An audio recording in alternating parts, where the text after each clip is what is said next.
A massive, unpredictable wildfire is growing in California. The flames spread north, jumping a highway, something firefighters were desperately trying to prevent. The Rocky Fire has burned 62,000 acres and is only 12% contained. Thousands of homes are now in danger. Ben Tracy has more from the command post in Lakeport, California. The Rocky Fire is moving further north, jumping a crucial containment line and burning more acres of drought-dry brush and trees. There are a lot of unburned fuels north of Highway 20 and a lot of residents as well.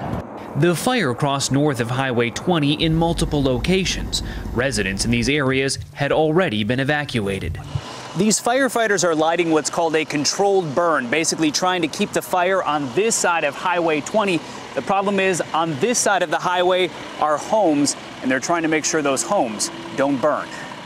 The fire has scorched 97 square miles. No new evacuations have been ordered, despite the fire's latest advance into areas of heavy vegetation far from several subdivisions of homes. This fire has been very unique, actually unprecedented. This fire grew by 22,000 acres in 5 hours. The computer simulator said that it would take about 7 days for that to happen, and this fire did it in 5. 7 days, and it did it in 5 hours. Correct.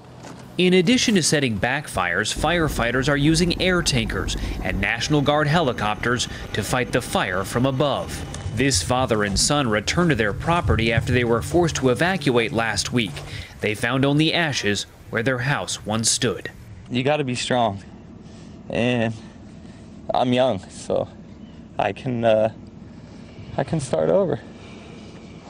Meanwhile, more than 6,300 structures are still threatened. I don't have a good feeling this time. We left prepared that we may go back and not have a home. And Ben Tracy joins us now. Ben, since the fire has jumped that crucial containment line, what's next as daylight approaches and we move into the day?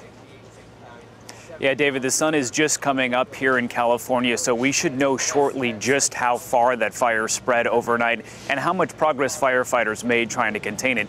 They really had hoped that they could keep it to the one side of Highway 20 because that would have been a really nice natural containment line.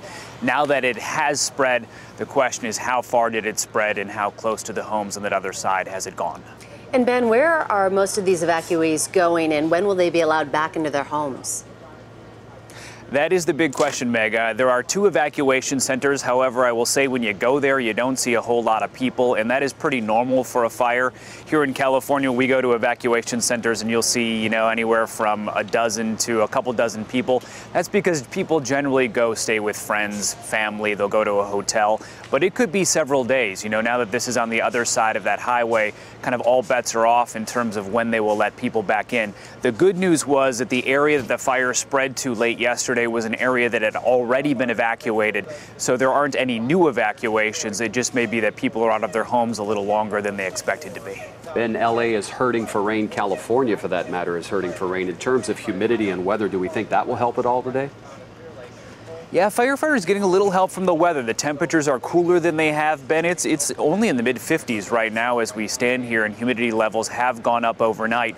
So they're getting help overnight. The problem is they only get a couple of hours of that in the morning before the heat really does start to pick up and those humidity levels drop. The good news is there have not been really strong winds. This has been what they call a vegetation-fueled fire. It's mostly just all this dry brush and shrubbery and not the winds that are causing them the big problems. Ben Tracy on the ground in Northern California. Ben, thank you.